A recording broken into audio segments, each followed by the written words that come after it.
ക്ഷേത്രങ്ങളും ക്ഷേത്രഭൂമികളും സംരക്ഷിക്കുന്നതിന് ഹൈന്ദവ സമൂഹം ക്ഷേത്രവിമോചന സമരത്തിനിറങ്ങണമെന്ന് ഹിന്ദു ഐക്യവേദി സംസ്ഥാന അധ്യക്ഷൻ RV ബാബു. ദേവസ്വം ബോർഡുകൾ ക്ഷേത്രങ്ങളെ സംരക്ഷിക്കുമെന്ന വിശ്വാസം ഹൈന്ദവർക്കില്ല. ദേവസ്വം ബോർഡുകളെ നിയന്ത്രിക്കുന്നവർ ക്ഷേത്രങ്ങളെ തകർക്കാനാണ് ശ്രമിക്കുന്നത്. കൊടുങ്ങല്ലൂർ ശ്രീകുരുമ്പ ഭഗവതി ക്ഷേത്രത്തിന്റെ തണ്ടപ്പേര് ഇതര മതസ്ഥന്റെ പേരിലാകുകയും പിന്നീട് പുറംപോക്കെന്ന് തിരുത്തുകയും ചെയ്ത നടപടിക്കെതിരെ ഹിന്ദു ഐക്യവേദി സംഘടിപ്പിച്ച പ്രതിഷേധ സംഗമം ഉദ്ഘാടനം ചെയ്ത് സംസാരിക്കുകയായിരുന്നു അദ്ദേഹം.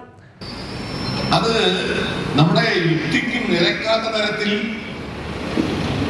ആളംപറമ്പിൽ കുഞ്ഞുമുഹമ്മദ് മകൻ ഖാദർ എന്നൊരാളുടെ പേരിലേക്ക് ഡിക്ലേസ് ചെയ്യുക, അതെങ്ങനെ വരും?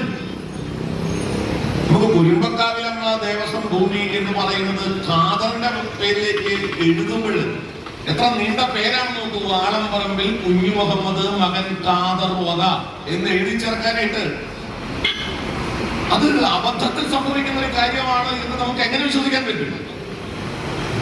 മാത്രമല്ല, തണ്ടപ്പേര് 422 എന്നുള്ളത് മാറി ഇപ്പോ റിന്യൂ ചെയ്തപ്പോൾ തണ്ടപ്പേര് 0 എന്ന് കിടക്കുന്നത്. ഇതെങ്ങനെ സംഭവിക്കും? ഇത് വളരെ ആസൂത്രിതമാണ്, ഇത് വളരെ ആശങ്കാജനകമാണ്. താലൂക്ക് പ്രസിഡന്റ് ദാസ് മുളങ്ങിൽ അധ്യക്ഷത വഹിച്ചു.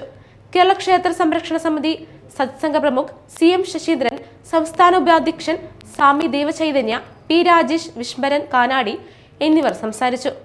വിഭാഗ് സംഘചാലക് KS Padmanabhan, major general doctor P വിവേകാനന്ദൻ തുടങ്ങിയവർ സംബന്ധിച്ചു.